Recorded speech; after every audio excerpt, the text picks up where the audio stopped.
어? 자, 오늘 사무엘서 16장 1절부터 13절인데, 지난 주에 저희들이 이제 15장 마지막 부분을 나누었었죠. 15장 마지막 부분을 나눌 때에 사무엘이 아말렉 왕 아각을 이제 죽이고, 사무엘은 이제 라마로 가고, 사울은 기브와 자기 집으로 갔다라고 그렇게 지난 15장 마지막 35절에 그렇게 기록이 되어 있습니다.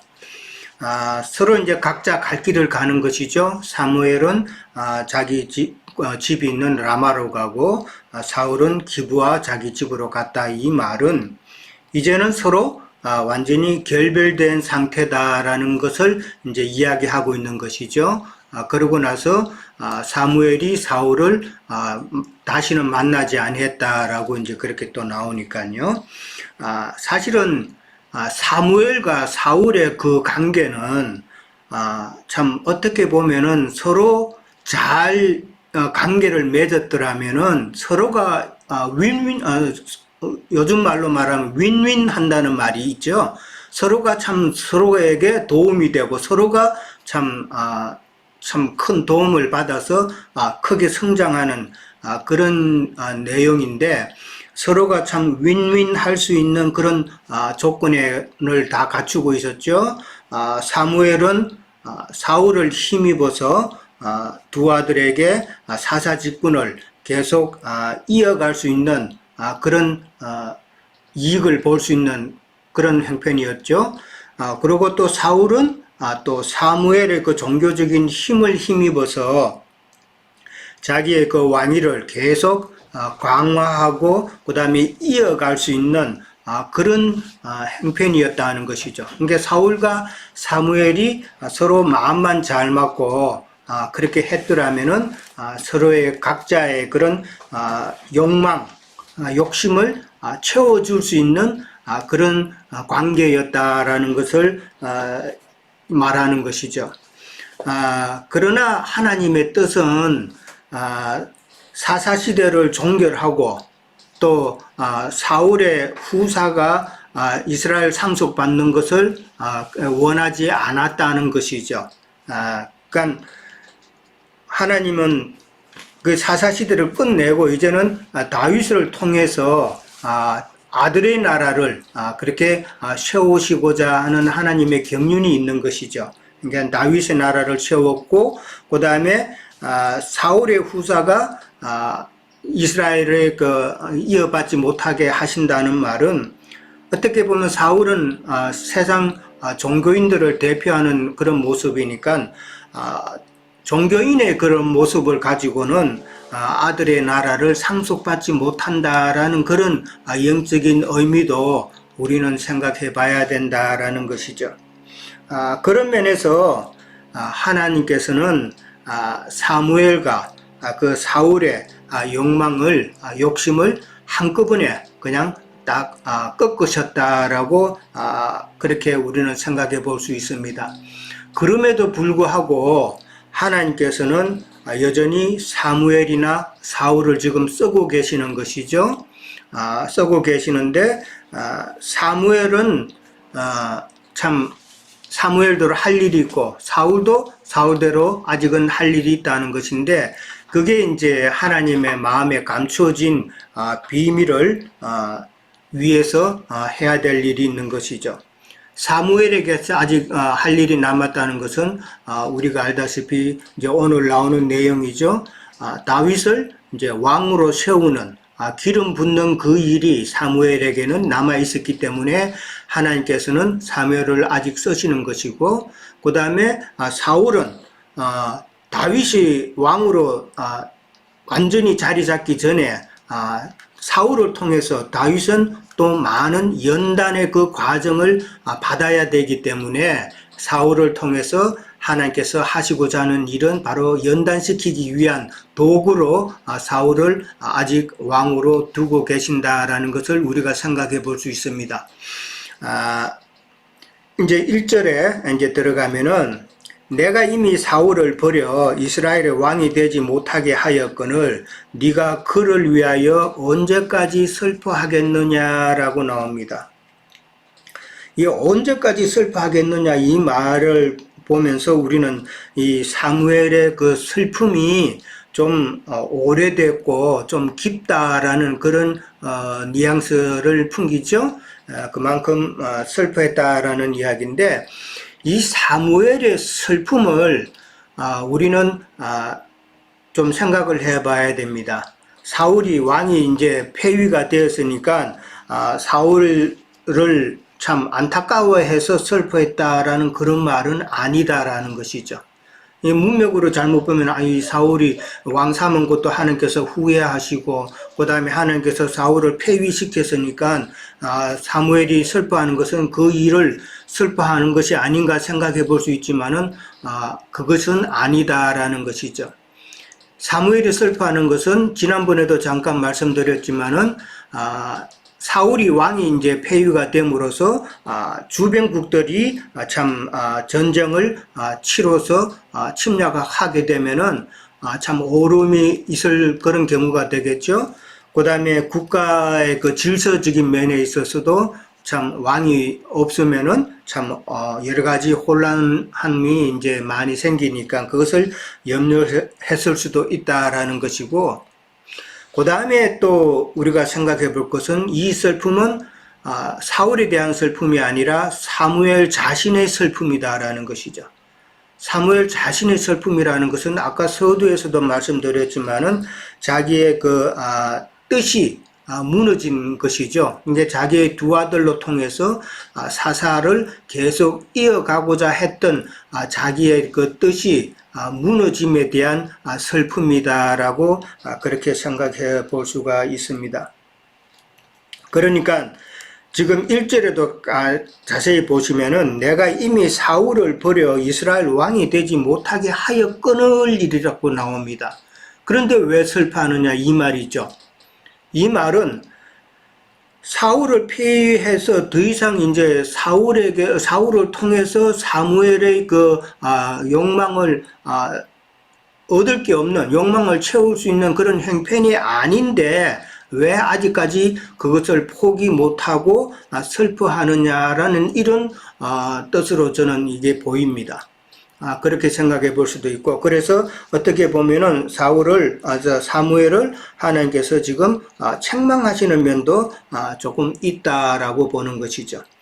그러면서 너는 뿔에 기름을 채우고 가라 그랬습니다. 내가 너를 베들레헴 사람 이새에게로 보내리니 이는 내가 그의 아들 중에서 한 왕을 보았음이라라고 그렇게 말씀을 하십니다.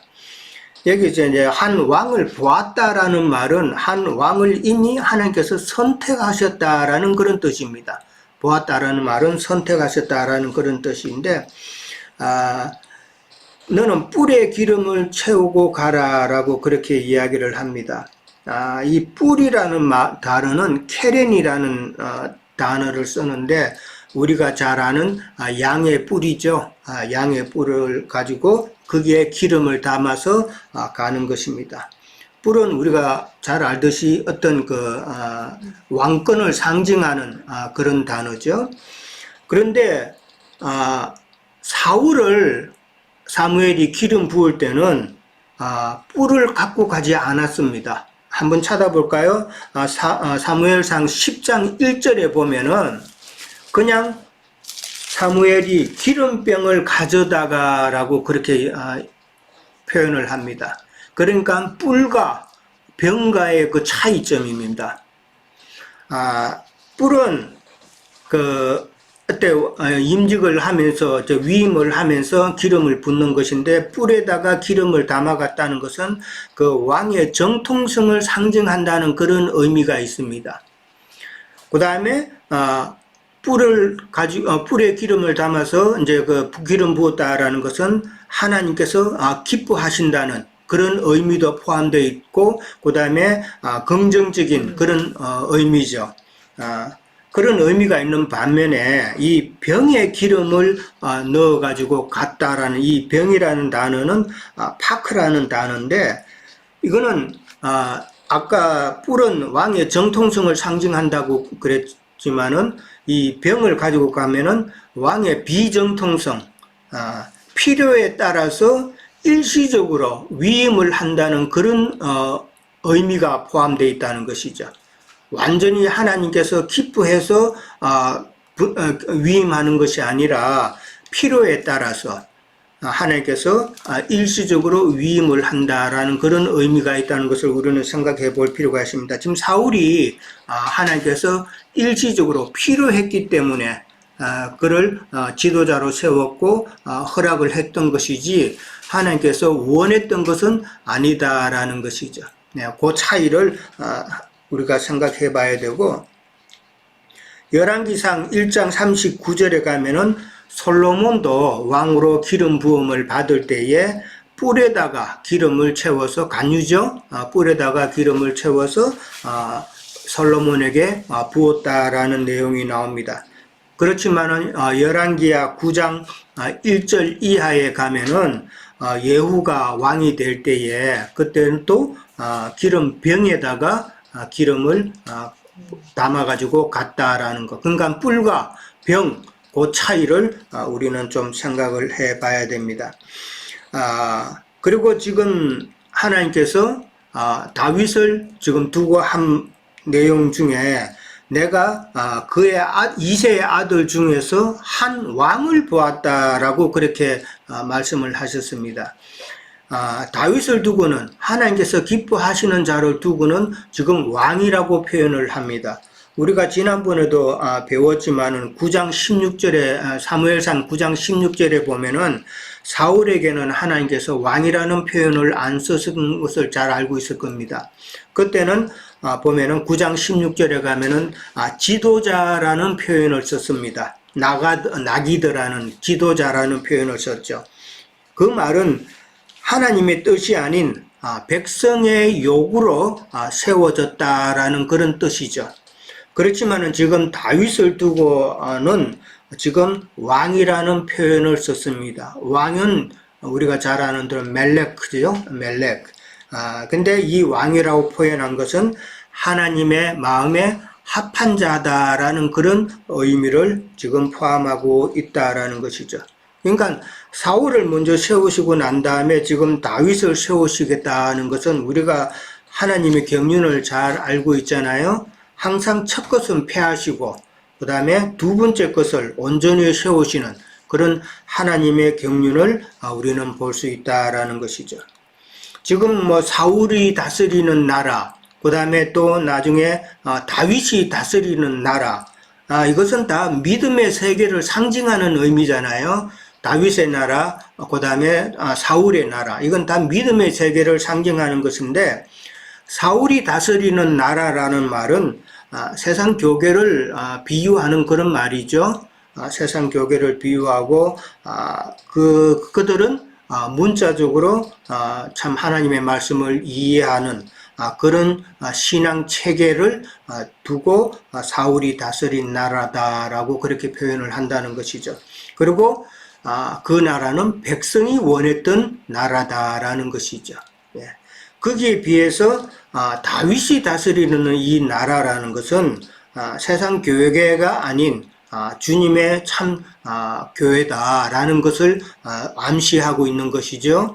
그러면서 영으로 깨달은 하나님의 말씀을 영으로 깨달아서 참 하늘의 보화를 간직하는 그런 신앙 체계를 지금 다윗이 다스리는 나라다라고 그렇게 우리가 보면 될 것이고, 그 다음에 이제 백성이 원하는 것이 아니라 하나님이 원하셨던 그런 나라다라는 것이죠. 그러니까 신앙의 체제가 완전히 다른 사울의 나라냐 다윗의 나라냐라는 것은 두 신앙 체계를 지금 이야기하고 있다라는 것을 우리는 생각을 해봐야 되죠. 예수님 당시 때도 예수님께서 참 많은 이적을 유대인들에게 행하셨을 때에 유대인들이 예수님을 왕으로 삼고자 그렇게 했었죠. 그랬을 때에 예수님은 피하셨습니다. 그것은 예수님께서는 유대인의 왕만이 아니라 나중에 영으로 오셔서 더 크고 온전한 장막을 통해서 아들의 나라를 세우려 하셔야 되잖아요. 그런 뜻이 있기 때문에 유대인의 그 왕으로는 예수님께서 있을 수가 없다라는 그런 내용이죠. 그게 지금 사울의 나라와 다윗의 나라와 비슷한 그런 맥락이라고 봅니다. 2절에 가면은 내가 어찌 갈 수 있으리까 사울이 들으면은 나를 죽이리다 라고 그렇게 나옵니다. 자, 내가 어찌 갈 수 있습니까? 아까도 지금 사무엘과 사울의 관계가 이제 틀어진 관계라고 그랬죠. 만약에 사무엘이 이새의 집에 가서 거기서 왕을 세우러 갔다라는 말이 사울이 이제 듣게 되면은 이건 완전히 역모죠. 그래서 나를 죽이리다라는 이 표현을 쓴 거죠. 사실 사울이 들으면은 사무엘만 죽이는 것이 아니라 이새의 집안도 몰락하게 되는 것이죠. 역모를 꾸미셨으니까 역모 꾸민 자나 그 상대나 다 같이 참 몰락하는 것이 이치니까요. 사무엘과 이제 이 말에 있어서는 사무엘과 사울의 관계를 우리는 설명해 볼 수가 있죠. 사무엘은 어떤 종교를 대표하는 자였고, 그 다음에 사울은 정치인을 대표하는 자이기 때문에, 참, 정치와 종교는 지금 우리 사는 세상도 그렇지만은 서로가 필요에 의해서 서로가 묵인하고 서로가 또 도와주기도 하고 그런 상황이잖아요. 그러다가 이제 서로의 유익함을 이제 구하고 그렇게 나가는데 만약에 자기가 원하는 대로 만약에 말을 안 듣는다든지 어떻게 되면은 서로가 이제는 적대 관계가 돼 버리죠. 그것이 정치와 종교의 관계다.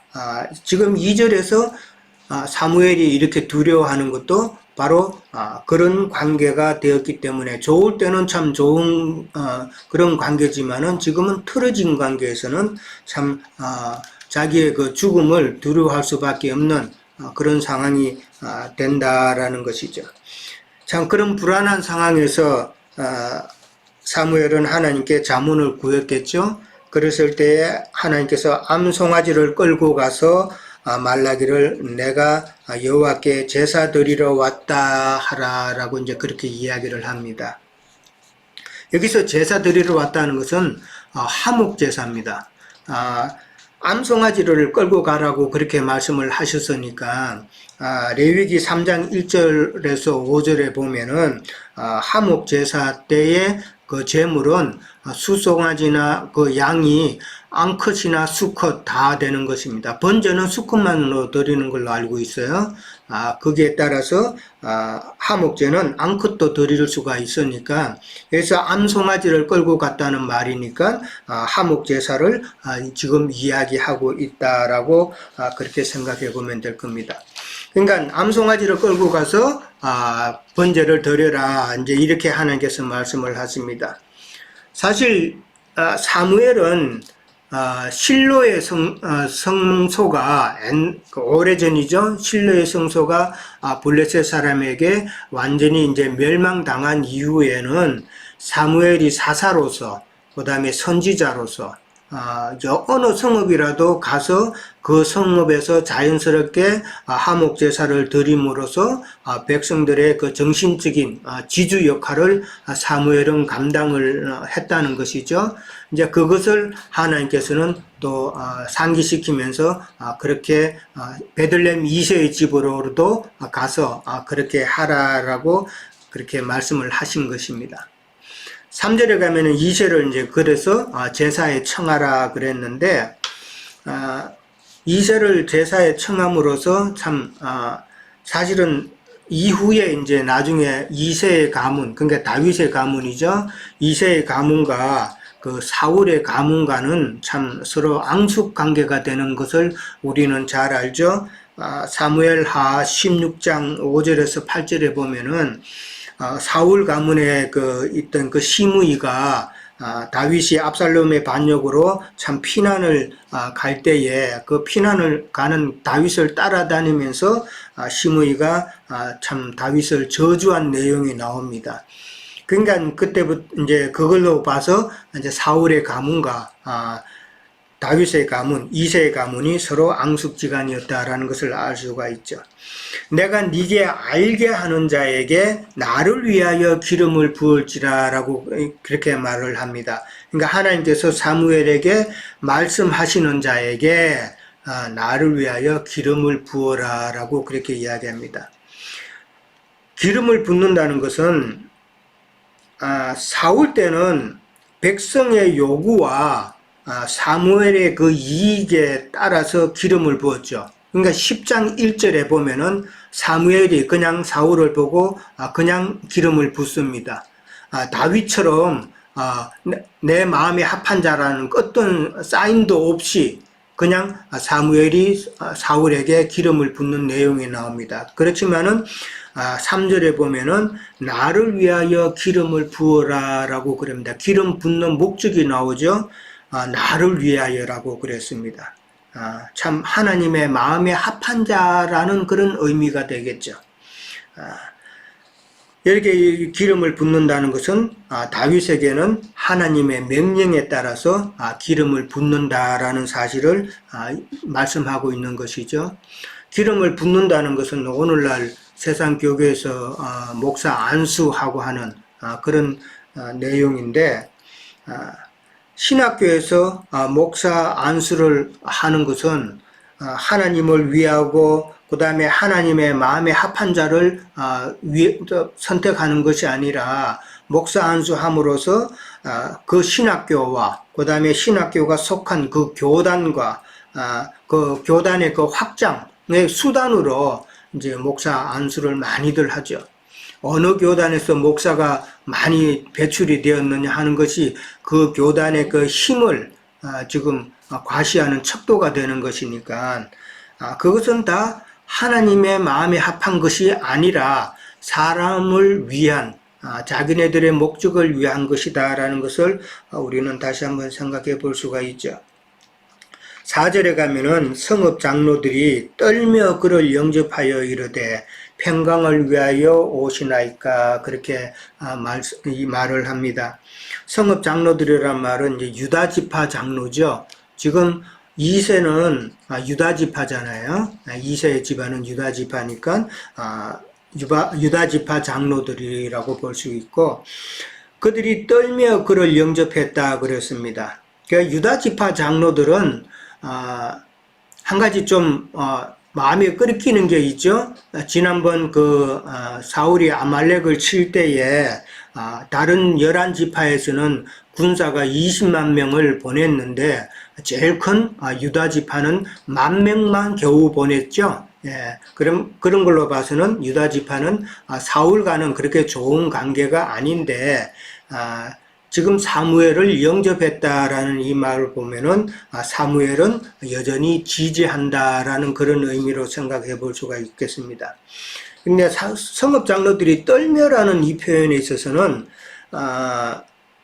사무엘이 여러 성읍을 방문할 때에는 그냥 가는 것이 제사만 드리기 위해서 가는 것이 아니라 혹시 그 성읍에 그 다음에 그 어느 지파가 잘못하는 게 있으면은 그것을 책망하고 그 다음에 징벌함도 있었다라는 그런 의미가 되겠죠. 잘못한 게 있으면 가서 좀 책망도 하고 이러면서 하는 것이니까 혹시 지금 갑자기 사무엘이 나타나니까 그런 또 책망받을 일이 있는가, 아마 지난번에 그 아말렉 군사 10,000명밖에 안 보낸 것을 책망하러 오셨나라고도 생각해 볼 수도 있겠죠. 예. 그 다음에 이제 평강을 위하여 오시나이까 이런 말은 이제 인사말로 그렇게 이해를 하면 될 것 같습니다. 그 다음에 이제 5절에 가면 평강을 위함이니이다. 내가 제사하러 왔으니 성결하게 하고 와서 나와 함께 제사하자라고 그렇게 이야기를 하면서 이새와 그의 아들들도 성결케 하고 제사에 다 청한 내용이 나옵니다. 그러니까 베들레헴의 이새의 집에 지금 온 목적을 설명하고 있는 것이죠. 6절에서 7절까지 보면은 이제 다윗을 제외한 이새의 7 아들을 만나는 내용이 나옵니다. 6절에 가면은 사무엘이 엘리압을 보고 기름 부으실 자가 과연 주님 앞에 있다라고 참 좋아합니다. 사무엘이 좋아하는 모습을 보고 하나님께서는 뭐라 그러십니까? 사무엘에게 그의 용모와 키를 보지 말라라고 참 그렇게 말씀을 하십니다. 이 말씀은 지금 하나님께 또 한 번 사무엘이 꾸중 듣는 말로 저는 보입니다. 이미 사울을 판단할 때에 사울의 그 외모, 용모와 그 키를 보면서 참 사울이 좋아했었는데 지금 또 엘리압을 보고서 또 그런 판단을 내렸기 때문에 하나님께서는 이제는 사무엘에게 또 한번 그 용모와 키를 보지 말라라고 훈계하신다라는 것이죠. 그러니까 사무엘은 사람의 그 내면을 보는 눈이 없었다라는 것이죠. 그러니까 외모로만 판단을 했다라는 것이죠. 이게 모든 천연적인 사람의 속성이고 우리는 다 외모를 보고 일단은 판단하니까 그것이 우리 인간의 약점이다라고 그렇게 생각해 볼 수가 있죠. 그래서 하나님께서는 겉으로 보이는 것만으로 판단하지 말고 내면을 보라고 꾸짖는 말씀이다라고 봅니다. 내가 그를 버렸노라라고 말합니다. 여기서 그는 지금 엘리압을 두고 하는 말이죠. 문맥상으로 보면은. 근데 엘리압을 그냥 미워서 버렸다는 그런 의미로 우리는 이해하면 안 되죠. 우리가 잘 아는 에서와 야곱의 경우, 야곱이 태어날 때에 에서는 하나님께서 미워하신 바 되었다 그랬죠. 미워하신 바 되었고 야곱은 하나님께서 참 사랑하시는 자라고 이제 그렇게 표현을 했는데 이 말처럼 지금 내가 그를 버렸다라는 말은 엘리압을 버렸다는 것이 아니라 엘리압은 어디까지나 첫 장자잖아요. 첫 것을 하나님께서는 피하고 둘째 것을 세우시는 하나님의 경륜을 지금 설명하고 있다라고 그렇게 이해를 하시면 될 것 같습니다. 그러니까 지금 하나님께서 이런 말씀을 하시는 것은 사울을 염두에 두고 하나님께서는 사람의 외모를 취하지 않는다라는 그런 의미죠. 하나님께서 엘리압을 버렸다는 그런 뜻이라기보다는 첫 것은 하나님께서는 버렸다라는 하나님의 경륜을 설명하는 것이다 라고 이해를 하시면 될 것 같습니다. 내가 보는 것은 사람과 같지 아니하니라 그랬습니다. 우리가 잘 아시는 대로 사람의 기준 생각과 하나님의 기준 생각은 다르다. 성경 구절 그런 구절이 많이 있죠.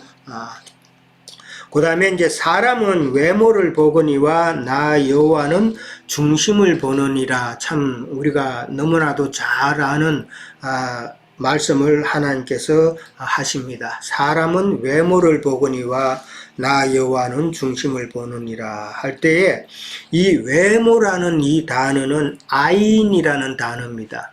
아인이라는 단어가 거기서 파생된 단어가 뭐냐면 영어의 eye라는 단어인데 이 눈이라는 eye가 거기서 나오는 단어입니다. 그러니까 외모라는 말은 육신의 눈이라는 그런 의미가 있는 것이죠. 그 다음에 나 여호와는 중심을 본다고 할 때 그 중심은 레브라는 말입니다. 그러니까 마음이라는 말이죠. 그러니까 마음의 눈이라는 것이죠. 중심을 본다 할 때 마음의 눈이다라는 것이죠. 그러니까 이 육신의 눈으로 사람은 보지만은 하나님께서는 그 마음의 눈, 내면의 눈으로 판단한다라는 말이죠. 근데 이 마음의 눈은 아무에게나 있는 것이 아니죠. 우리도 참 진리가 우리 안에 충만하면은 그 진리의 가르침으로 인해서 참 우리가 어떤 사람을 판단할 때에 그 사람의 외모를 보지 않고 그 사람의 영적 상태가 말하는 것이 말하는 것으로 봐서 그 사람의 행동하는 것으로 봐서 그 사람의 영적 상태가 지금 어떻다라는 것을 우리도 깨달을 수가 있어야 되죠. 이제 그런 것은 참 진리가 내 안에 좀 더 충만했을 때에 가능하지 않을까 생각을 해봅니다. 그래서 하나님께서는 사람은 눈으로, 육신의 눈으로 그 외모를 보지만은 나 여호와는 마음의 눈으로 그 사람의 내면을 본다라는 이런 말이죠.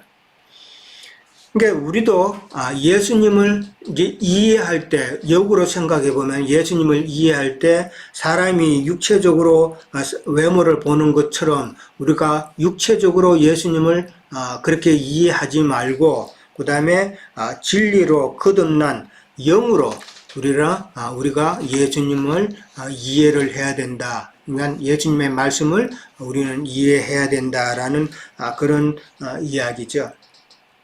근데 이 하나님께서는 그 중심을 본다는 이 말을 가지고 세상 교계에서는 상당히 이것을 변개시켜 가지고 많이 이용을 하죠. 어떻게 변개시키냐면은 사람은 육신의 그 외모를 보지만 하나님은 그 중심을 본다는 이 중심을 갖다가 하나님께서는 영의 눈으로 사람의 내면을 본다는 이런 식으로 깨닫지 못하고 사람의 마음을 보니까 우리의 마음이 참 마음과 정성을 다해서 하나님을 섬겨야 된다는 그런 쪽으로 참 변개시킨다는 것이죠.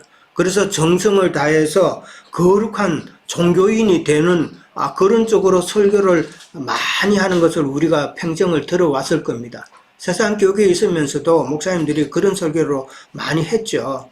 그러니까 우리는 하나님이 섬길 때 참 마음과 정성을 다해서 참 하나님이 우리의 마음을 다 아시니까 우리의 마음이 참 하나님께 보시기에 참 기뻐하실 수 있도록 마음과 정성을 다해서 열심히 헌금도 하고 봉사도 하고 이렇게 거룩한 종교 생활을 해야 된다라고 설교하잖아요. 이게 변개시킨 것이죠. 어떤 여학생이 배꼽 티를 입고 이제 목사님 앞에 갔습니다. 그러니까 목사님이 너 배꼽이 다 보인다 그러니까 그 여학생이 하는 말이 하나님은 사람의 중심을 보시잖아요 라고 이제 농담을 했다는 말이 우스갯소리가 있는데 이 여학생이 하나님께서 사람의 중심을 잘못 지금 오해했죠. 물론 유머지만은 그거와 마찬가지로 세상 교계 목회자들도 오해했다라는 것을 이제 우습게 삼아 이제 말씀드린 겁니다. 자, 8절부터 가면은 8절부터 이제 10절까지 보면은 엘리압부터 시작해가지고 두 번째 아비나답과 그 다음에 세 번째 삼마까지 해서 다 이새의 아들들이 앞을 지나가면서 사무엘 앞을 지나가면서 누가 참 하나님의 마음에 합한 자인지 다 체크업을 합니다. 이제 7명이 다 지나가죠. 첫 번째는 엘리압이고 두 번째는 아미나답이고 세 번째는 삼마라고 그렇게 나옵니다. 역대상 2장 13절에서 15절에 보면은 다윗의 그 형제들 족보가 좀 더 소상히 나옵니다. 거기에 보면은 엘리압이 나오고 아미나답이 나오고 세 번째가 시므아라고 나옵니다. 이 시므아가 오늘 성경에 나온 세 번째 삼마입니다. 같은 같은 이름입니다.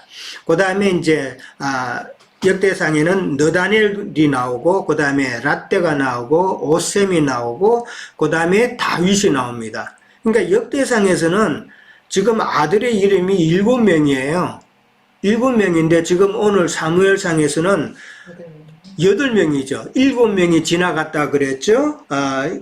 10절에 보면은 이새가 그의 아들 7을 다 사무엘 앞으로 지나가게 했다 그랬어요. 아직 다윗은 안 지나갔죠. 그러면 8명이라는 이야기죠.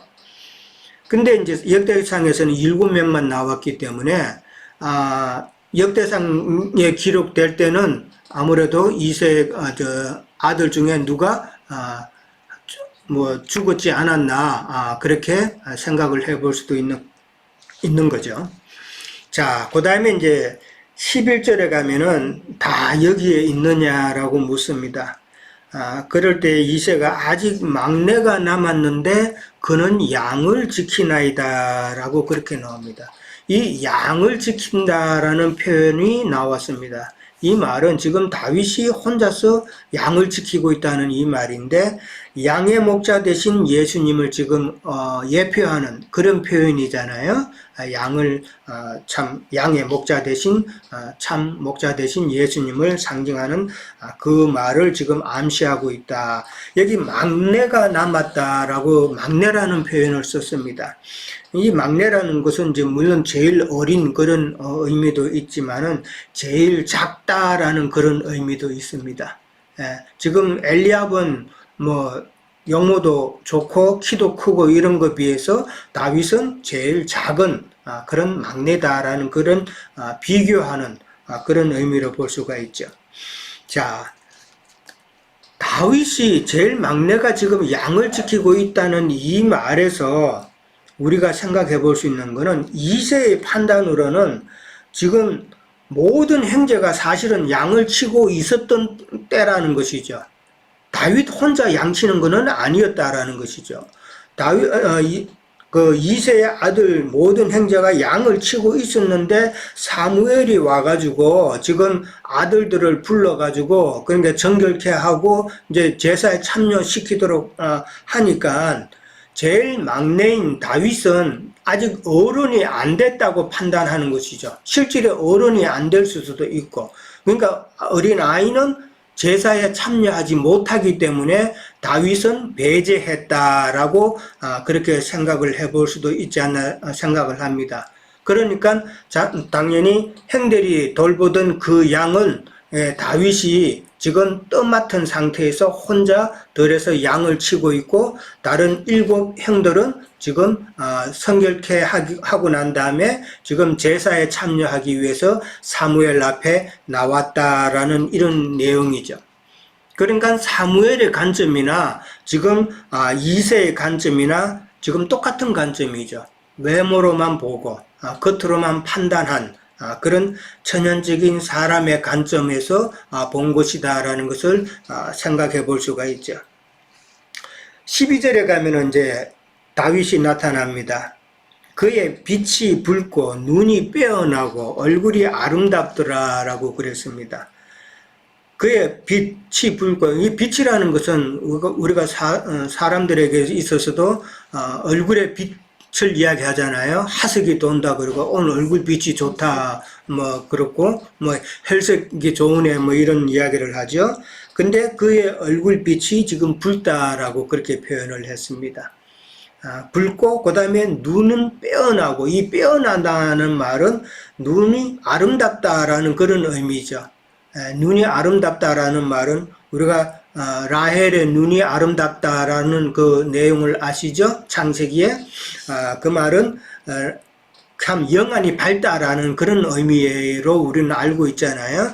그러니까 다윗도 지금 눈이 빼어났다는 말은 다윗이 지금 영안이 밝다, 지금 그의 얼굴빛이 붉다라는 말도 지금 영이 지금 충만하다라는 그런 의미로 생각해 볼 수가 있는 것이죠.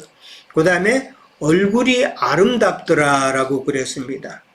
이 얼굴이 아름답다라는 말은 그냥 잘생겼다는 그런 의미보다는 이 내면에서부터 나오는 얼굴이 평안하고 아름다운 것이에요. 그러니까 그 내면의 근심이나 걱정이나 불평 같은 그런 것이 전혀 없는 내면의 그 평안한 모습이 얼굴의 아름다움으로 나타났다라는 것이죠.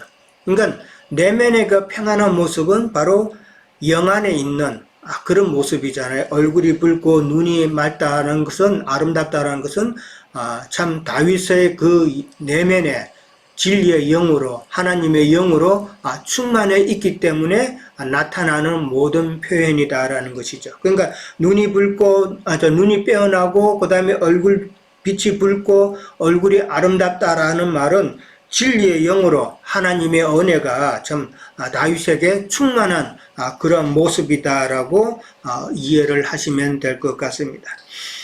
13절에 가서 이제 사무엘이 기름 뿔병을 가져다가, 이게 뿔병이 아니라 그냥 기름 뿌리예요. 기름 담은 뿔이에요. 그에게 부었더니라고 나옵니다. 이 다윗에게 기름 붓는 것은 세 번이라는 거 우리 잘 아시죠? 지금 오늘 사무엘상 16장에서 첫 번째 부어지고, 두 번째 부어지는 건 사무엘하 2장 3절에서 4절에 보면은 헤브론에서 유다 족속의 왕으로 등극할 때에 기름을 붓게 되죠. 그리고 마지막 세 번째는 사무엘하 5장 3절에 가면은 온 이스라엘의 왕으로 다시 또 등극할 때에 그때 또 마지막 세 번째 기름을 붓게 되는 것이죠. 완전한 왕이라는 것이죠. 세 번째. 그 다음에 이제 이 기름은 아까도 잠깐 설명했지만은 관유죠. 양각 뿔 안에 담긴 관유죠. 관유는 우리가 출애굽기 30장 22절에서 33절에 보면은 관유 제조법이나 관유에 대한 그 용도나 이런 것이 다 잘 나와 있죠. 뭐 성막 기구에도 바르고 제사장이 위임을 받을 때도, 그 다음에 제사장의 아들이 또 위임 받을 때도 다 관유로 참 관유가 쓰이면서 참 거룩하게 하는 그런 용도죠. 그 다음에 다윗이 여호와의 신에게 크게 감동되니라라는 말이 이제 마지막에 나옵니다. 다윗이 여호와의 신에게 크게 감동되었다는 이 말은 일단은 다윗에게 기름 부음으로써 좀 하나님의 양무리를 책임지고 맡기는 그런 사역자가 되었다는 그런 의미인데, 10장 1절에도 보면은 아까 읽었던 10장 1절, 그 다음에 10장 10절에도 보면은 사울에게도 하나님이 영이 임했다라는 것이 우리가 배웠습니다. 한번 10장 1절에도 한번 살펴보시기 바랍니다. 예. 10장 1절에도 이제 그렇게 기름을 부었고, 그 다음 10절에 가면은 하나님의 영이 사울에게 크게 임함으로 그가 그들 중에서 예언을 하니 이렇게 나옵니다. 그런 내용이 나오는데, 그러니까 사울에게도 하나님의 신이 임했다는 것이죠. 그러면은 사울에게 임한 신과 그 다음에 오늘 지금 다윗에게 여호와의 신이 크게 임해서 크게 감동되었다고 그랬는데, 다윗에게 임한 신은 어떤 차이가 있느냐라는 것이죠. 예. 사울에게도 하나님의 신이 임했다고 그랬잖아요. 그 다음에 지금 다윗에게도 신이 임했다고 그랬습니다. 10장 9절에서 이제 12절에 보면은 아까 예언을 하는 그런 내용이 나왔고, 11장 6절에서 7절에도 보면은 참 사무엘이 하나님의 영에 크게 감동이 되어서 행하는 일들이 나옵니다. 행하는 일들이 나오는데, 사울에게 임한 그 신은 종교인들에게 임하는 것이죠. 종교인들에게 사실은 혼적으로 임하는 신이에요. 혼적으로 임하는 신이고, 지금 사울의 행동을 보면은 감정적인 행위의 표현이라는 것이죠. 감정적인 행위의 표현이기 때문에 혼적인 그런 것을 추구하는 그런 뭐 성령 추구한다고 그러면은 뭔가 감정적으로 뜨거워지고 뭔가 막 열이 나고 하는 이런 모습을 세상 교계 사람들은 추구하잖아요. 그리고 자기 마음이 평상시에도 좀 냉랭해지고 뭔가 좀 그런 게 없으면 지금 내가 성령 받아야 되는 필요성을 느낀다고 하는 사람들이 있잖아요. 그런 혼적인 것을 채우는 신이 바로 사울에게 임한 신이다라고 한다면은, 다윗에게 임한 신은 주님의 참 제자들에게 임하는 신이라는 것이죠. 그러니까 진리의 영이 임한다는 것이죠. 그 성령은 진리니라고 그랬잖아요. 그러니까 다윗에게 임한 그 신은 바로 성령, 진리의 영이다. 그런데 사울에게 임한 그 신은 지금 14장 이후 다음 주에 우리가 나눌 이야기지만은 사울에게 임했던 그 신은 영원히 함께 거하지 않고 떠나는 신이에요. 예. 아까 세상 교계 사람들이 막 기도원에 가서 막 어떻게 성령 받았다, 뭐 떨에서 뒤에서 갔다 오면은 막 기뻐서 어쩔 줄 모르잖아요. 그런 행위가 한 며칠만 지나면은 다 없어지잖아요. 예, 그런 신은 다 떠나는 신이다. 그래서 14절 이후에 보면은 사울에게 신이 임했었는데 지금 한 여호와의 영이 사울에게서 떠나고 악령이 그를 번뇌케 했다라고 14절에 나옵니다. 그러니까 그 영은 온전한 영이 아니라는 것이죠. 그런데 다윗에게 임했던 그 영은 다윗의 끝날까지 영원히 함께 했던 그 신이라는 것이죠. 그 진리가 우리 안에 거하면 우리가 진리 안에 거하면 그 진리 영은 우리와 늘 함께 하신다라는 것을 지금 설명하고 있다라는 것을 우리는 좀 이해를 해야 될 것 같습니다. 자, 오늘은 여기까지 하도록 합니다. 예. 분류를 봐야 될 것 같아요. 예.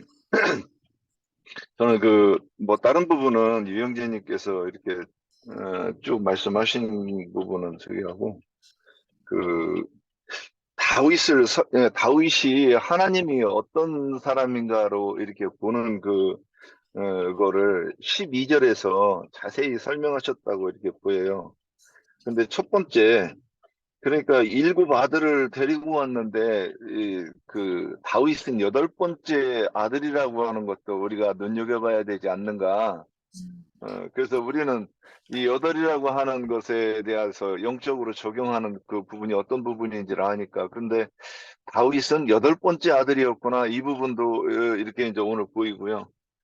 그 다음에 빛이 붉고 눈이 빼어나고 얼굴이 아름답더라. 이거 이제 유영재님께서 말씀하셨으니까.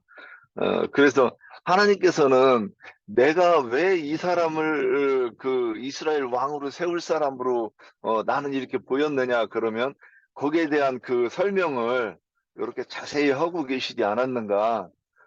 그러면 또 우리도 하나님과 같은 생각으로 이것이 보여야 되겠다, 이해해야 되겠다 이런 생각이 들었고요. 그 다음에 저는 오늘 사무엘이 뭐 육적인 사람이다. 이제 이렇게 아까 이제 말씀을 하셨는데, 예, 맞습니다. 그런데 사무엘이 이제 그걸 조금만 더 말씀하고 싶어요. 네가 그를 위해 언제까지 슬퍼하겠느냐. 그 다음에 그가 또 이제 하나님이 이렇게 말씀하심에도 불구하고 어찌 갈 수 있겠습니까? 또 그래요. 그런데 또 그 다음에 또 뭐라 그러냐, 나를 죽이리이다 이렇게 얘기를 해요. 그래서 이제 여기 나를 죽이리다 그러면 몸은 죽여도 영혼은 능히 죽이지 못하는 자를 두려워하지 말라고 하신 말씀이 생각이 나요.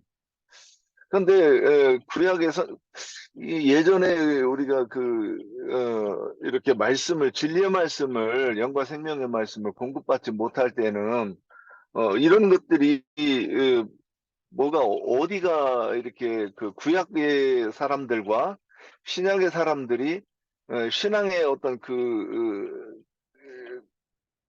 밝기가 다르고 좀 결이 좀 다른 그런 부분들을 이렇게 볼 수 없었는데 지금 와서 이렇게 보면 이제 육신의 죽음을 두려워하고 또 첫 번째, 네가 그를 위해서 언제까지 슬퍼하겠냐 그러면 하나님 저는 우리가 이렇게 보통 보면 사울이 하나님께 책망받는 그런 모습들을 보면 우리가 당연히 의분이 느껴지잖아요. 그러면 아니 저렇게 자기 생각대로 하고 하나님이 하라고 하는 것을 순종하지 않는가 이렇게 이제 의분이 느껴져야 되는데 여전히 그를 붙들고 인간적인 어떤 이 감정으로 그러니까 이게 이 기독교인들이 말하는 이 그리스도의 사랑이라고 지금 얘기하는 것 아니겠는가. 그런데 그가 이것을 어떤 인본주의적 이런 생각을 가지고 슬퍼하는데 하나님이 딱 그렇게 말씀을 정신을 차려야 되는데 예, 여전히 하나님의 생각과 내 생각이 일치가 안 되는 거예요. 그래서 또 이제 또 얘기하는 거예요. 어떻게 갈 수 있겠나이까? 어, 그러면 하나님의 종이라고 그랬으면 거기에 자기의 생각이나 자기의 의견이 거기서 말할 수 있는 계제가 아닌 것 같은데, 콩닥콩닥 말대꾸해 가면서 이런 것들을 이렇게 보면, 어, 그래서 이제 우리도 이렇게 진리의 말씀을 이렇게 영과 생명의 말씀을 공급받으면서도 이 어떤 이런 모습들이 우리한테도 있지 않을까 이런 생각을 해봐요. 그래서 제가 이제 그런 말을 저는 좀 많이 하는데, 내가 안 되는 것이 애통해야 되는 거지. 자꾸 그렇지만 하고 이렇게 말하면 되겠는가. 이제 저는, 이제 그런 말을 제가 좀 이렇게 표현을 하는 편이에요. 그 답답하죠. 아는 대로, 말씀에 추구하고, 그러니까 쉬지 아니하고 기도하는 그런, 내가 사람이 되어야 되는데, 자꾸 집중하지 못하는 부분이 있고, 또 환경적으로 그런다고 그러면, 어떻게든 환경도 그렇게 바꿔가고, 또는 해야 된다고 하는 거 알죠? 그러면 그렇게 안 되는 것이 안타까워야 되는 게 거기에다가, 그렇지만, 이러면 안 된다는 거죠.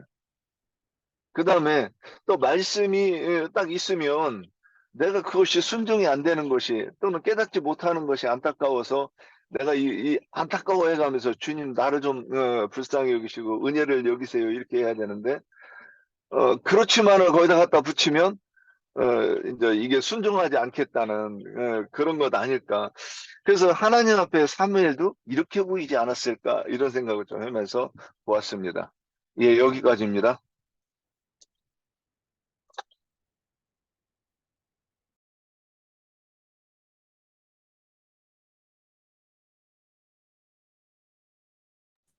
네, 뭐 오랜만이니까 뭐 잠깐 그럼 유영재님이나 윤영재님이나 이렇게 잘 증거해 주셔서 뭐 우리가 사무엘상 16장 13절까지 이해하는데 뭐 충분하지 않나 이런 생각을 합니다.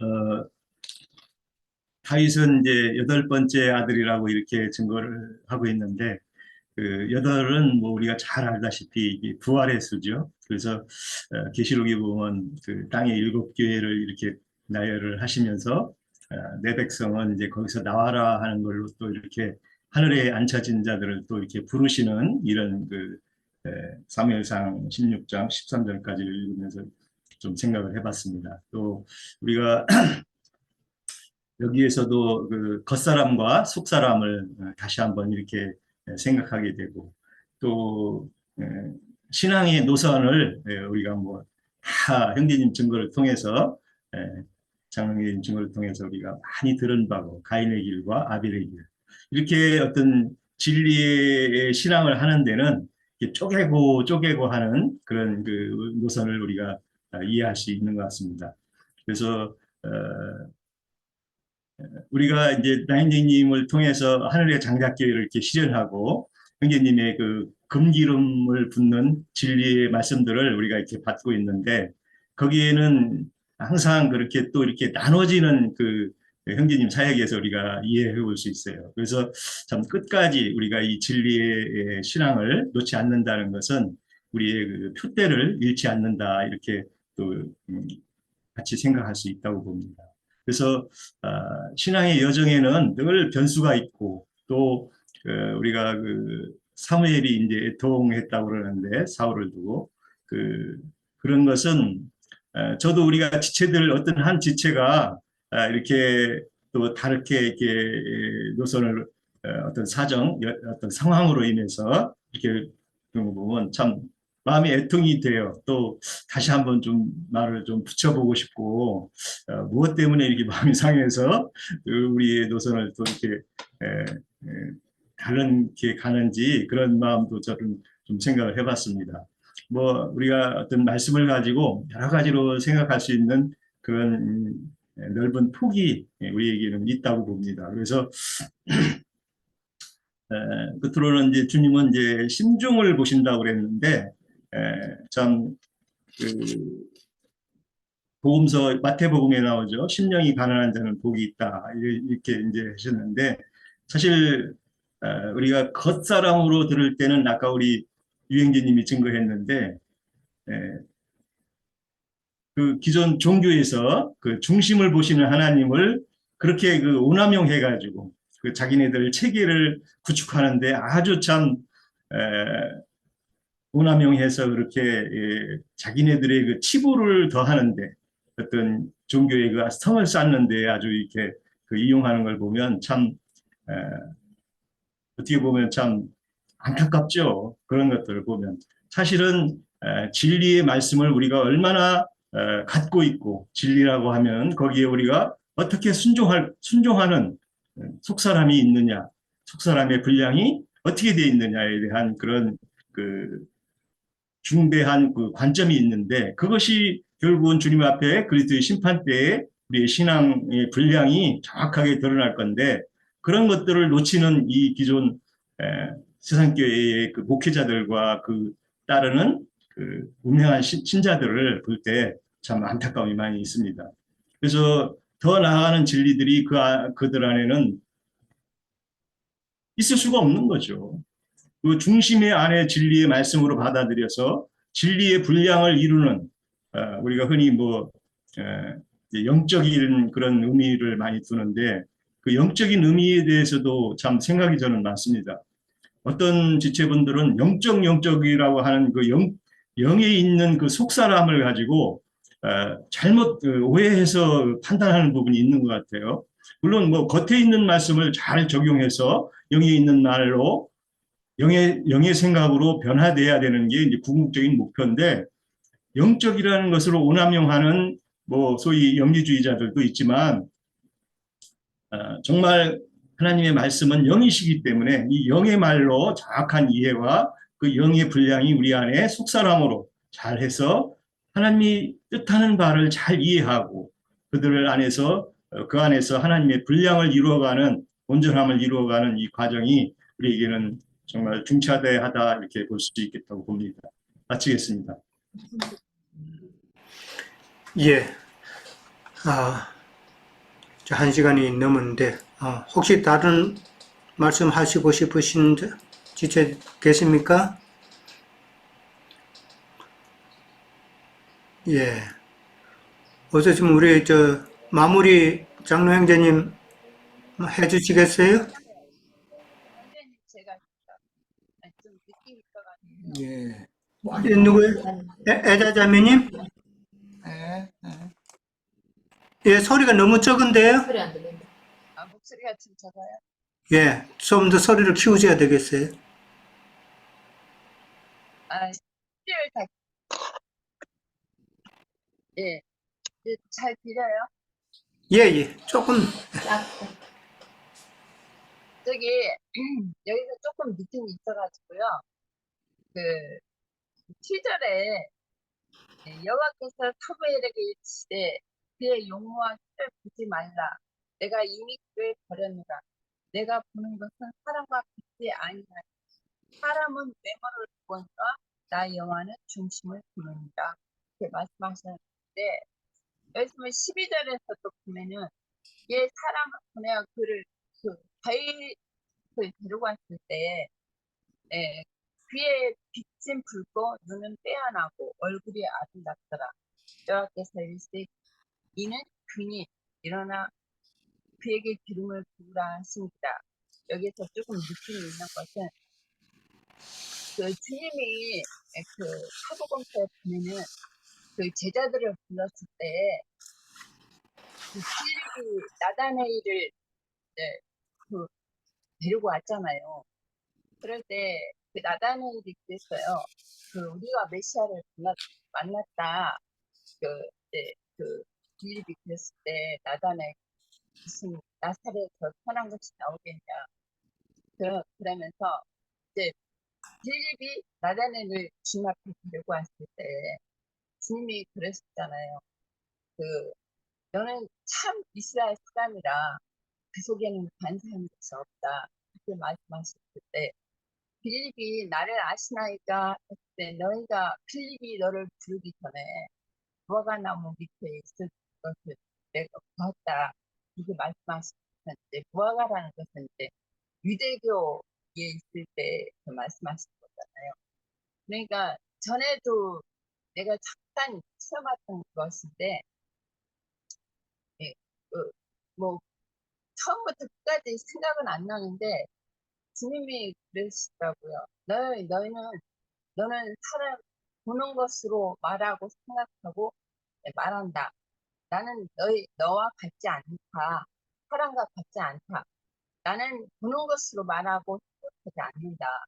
그런 것처럼 여기 사무엘도 사람의 눈으로 생각할 때 그 처음에 장자 엘리압이 그 마음에 사무엘을 딱 아까 형제님도 말씀하신 것처럼 사울을 왕을 처음에 뽑기 전에는 그 키가 뭐 다른 사람보다 어깨 위에 더 크다 그랬거든요. 그러니까 예모로는 그 다른 사람보다 더 뛰어났던 것 같아요. 이제 여기 이제 이세 아들도 이제 일곱째까지 다 지나가게 하고 여덟째 그 다윗 왕을 했잖아요. 그런 것처럼 여호와께서는 하나님은 사람을 외모로 보지 않고 사람의 마음 중심을 보신다. 예, 사람의 보는 눈과 달리다. 하나님께서 보시는 눈은 사람과 달리다는 그런 마음의 중심을 보시는 것을 여기서 더 알게 되고 볼 수가 있는 것 같아요. 여기까지. 예. 자, 장량전님 마무리 좀 해주시죠, 이제. 예, 뭐, 많은 항목을 다루기는 그렇고, 외모를 보는 문제와 중심을 보는 문제, 외모와 키라고 하는 것은, 육신적인 그런, 형편, 상황, 이런 것들을 본다라는 말이고, 중심을 본다라는 말은 그 신약 성경에 그 마태복음에도 나오고 마가복음에도 나오는데 마태복음 18장에는 누구든지 어린아이와 같이 자기를 낮추는 그이가 천국에서는 큰 자다 이렇게 표현해서 이 어린아이와 같이 라고 표현이 됐고 마가복음 10장에서는 15절에 내가 진실로 너희에게 이르노니 누구든지 하나님 나라를 어린아이와 같이 받들지 않는 자는 결단코 들어가지 못하리라 이렇게도 표현을 하셨어요. 그래서 중심을 본다라는 말은 그 심령을 본다는 원래 이제 그 마음의 눈이라고 아까 유영재님 설명을 해줬는데 그건 이제 사전적인 의미고 그것은 마음 눈이라는 것은 사람의 심령 영을 말하는 거기 때문에 하나님은 사람의 영의 상태를 살피시지 그 사람의 그 외모를 보고 어떤 걸 판단하지 않는다 그런 말이죠. 그런데 그 영이 자신을 낮추는 사람 또는 다윗의 영이라는 것은 어린아이와 같이 순수하고 단순하게 하나님 말씀에 이게 말씀이면 무조건 받아들이고 순종하고 믿음으로 받을 수 있는 그런 심령이 다윗의 심령이었기 때문에 하나님께서 내가 내 종 다윗을 보니 내 마음에 합하도다 그랬어요. 그런데 하나님 마음에 합하다라는 것은 그의 심령이 어린아이와 같이 단순하고 순수해서 다른 많은 그 군더더기 신학 지식들 뭐 이런 것들로 말미암아서 하나님 말씀이 가리거나 사람의 생각이 가미되거나 그런 일이 없는 사람이라는 말이에요. 우리들도 이제 그렇게 되기를 기도를 하는 것을 회개한다고 그러죠. 성경에서 회개하라라는 말은 어린아이와 같이 단순하고 순수한 그런 심령이 되도록 나의 교만한 영이나 완고한 그 마음을 이렇게 깨주시고 약하게 해달라고 기도를 하는 것을 성경이 말하는 회개라고 그래요. 그런데 이제 기성교계는 그런 회개라는 말 자체도 예수님이 말씀하시는 회개를 증거하는 것이 아니라 그 율법적인 요한이 말하는 회개하라고 하는 뭐 무슨 육신적으로 어떤 행위를 잘못한 거 그것만 자꾸 주장하는데, 그걸 회개하지 말라는 말이 아니라 그것을 회개하는 것도 중요하지만, 율법적인 회개도 중요하지만 더 중요한 것은 나의 심령 상태가 어린아이와 같이 단순하고 순수하지 못한 거에 대해서 돌이켜야 되는 거지. 근원적인 회개를 해야 되는 것이거든. 그러니까 이제 이런 문제를 잘 생각해서 주님께서 다윗에게 기름을 붓게 하실 때 오늘 말씀에 보면 이제 두 사람이 쓰임을 받았어요. 유영재님은 그 면을 아주 잘 오늘 설명을 참 잘하셨어요. 사울은 먼저 기름 부음을 받은 자인데 그는 아직 초신자들을 양육하는 목회자를 상징하는 할례 없는 자들의 왕이란 말이에요. 사울은. 다윗은 왕도를 사울에 의해서 가르침받는 채찍 역할로 쓰임을 받았고, 사무엘은 사사직을 계속 이어가기를 원했지만 하나님께서는 다윗을 통해서 왕국을 신국을 실현하고자 하시기 때문에 사무엘의 그 사사직도 이제는 거기서 종교를 하게 하는 대신 그가 마지막으로 할 일은 다윗에게 기름을 붓는 거예요. 그럼 이제 사무엘의 임무는 끝난 것이죠. 다윗에게 기름을 부으면. 이제 이런 그 하나님의 경륜에 대해서도 우리들이 많은 걸 좀 생각을 해보고, 제일 중요한 것은 우리가 성경이 말하는 진솔한 회개를 했는가 하는 것이에요. 그건 참 중요해요. 뭐 내가 복음을 전할 때마다 부흥 강사들이 와서 회개하시오 하면 뭐 이렇게 뭐 어릴 때부터 인생을 살면서 어떻게 양심의 가책을 받는 그런 그 언행 또 그런 생각 이런 걸 했던 것을 낱낱이 자꾸 생각을 해내가면서 회개하고, 다음 부흥 강사가 또 오면 또 그걸 또 똑같은 걸 또 하고 이제 그러는데, 그 회개를 하지 말라는 것이 아니라 그런 회개를 하라고 하는 것은 진솔한 회개를 요구하시는 예수 그리스도께로 돌이키게 하는 한 과정인 것이지, 예수님께 나의 심령이 받으심이 되려면 내가 어린아이, 다윗의 그 영과 같이 어린아이와 같이 단순하고 순수하지 못한 것. 모든 사람은 다 교만하고 높아져 있는 것이거든요.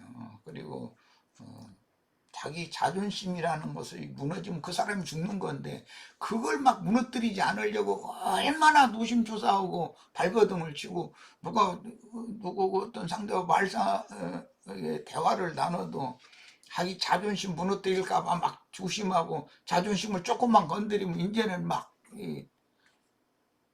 참을 수가 없고, 이런 것은 그가 하나님 앞에 회개하고 받으심이 된 사람이 아니라는 증거거든요. 그게 이제 이런 것들을 우리가 많이 생각을 해봐서 성경이 말하는 진솔한 회개라는 것은 내가 늘 말하지만 신을 바꾸는 것이기 때문에, 육신이 섬기던 신을 버리고 그걸 떠나서 원래 이제 참신을 떠나서 세상 신에게로 이게 팔려갔던 자들이 이제 그 세상 신을 떠나서, 세상 신이 제일 중요한 건 뭐 자기 자존심 상하지 않게 하고 자기가 높여지고 막 이렇게 하는 걸 추구하도록 그 부추겨주고 그렇게 하는 게 세상 신의 특징인데, 그 세상 신을 떠나서 참 신에게로, 예수님께로 이렇게 돌이키는 것인데, 그건 어린아이와 같은 심령으로 나의 그 교만성이나 나의 그 완악함이나 이런 것들을 좀 부드러운 마음으로, 주님의 약속이 원래 날이 이르면 내가 너희를 그 고기와 같이 이렇게 부드러운 마음을 줄 것이고 새 영을 줄 것이다. 새 영을 주고 새 마음을 줄 것이다.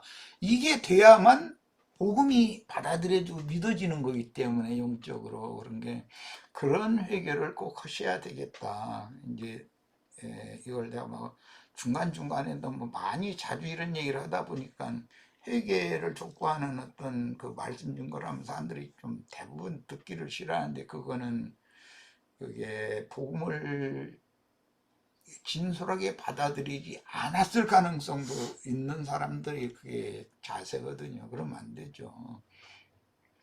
제일 중요한 것은 하나님께서 내 종 다윗을 볼 때 내 마음에 합하도다 라고 말씀하실 때 그가 뭐 외모적으로 뭐 얼굴이 뭐 이렇게 좀 훤칠하게 생겼고 뭐 그런 것을 생각하면 안 되는 거죠. 하나님 영을 보시는 분이니 그 심령이 어린아이와 같이 단순하고 순수하다.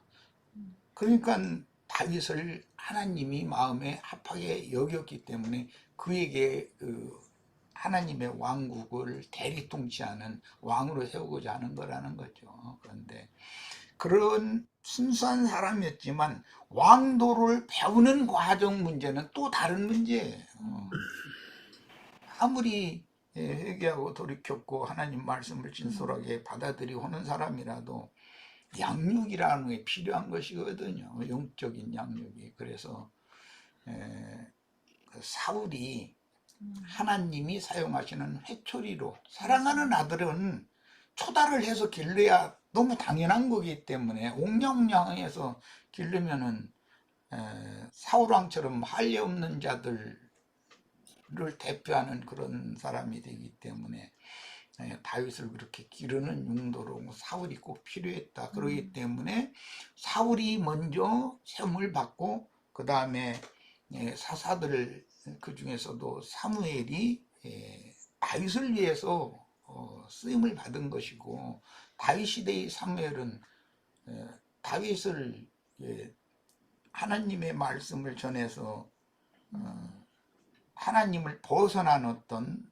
생각, 말, 행동을 했을 때 그거에 대해서 정확하게 딱딱 지적을 해줘가면서 돌이키게 하잖아요. 그럼 다윗은 또 그 말을 받잖아요. 이제 그런 관계가 돼야 되는 거죠. 그렇게 다 되셨으면 하는 그런 바람입니다.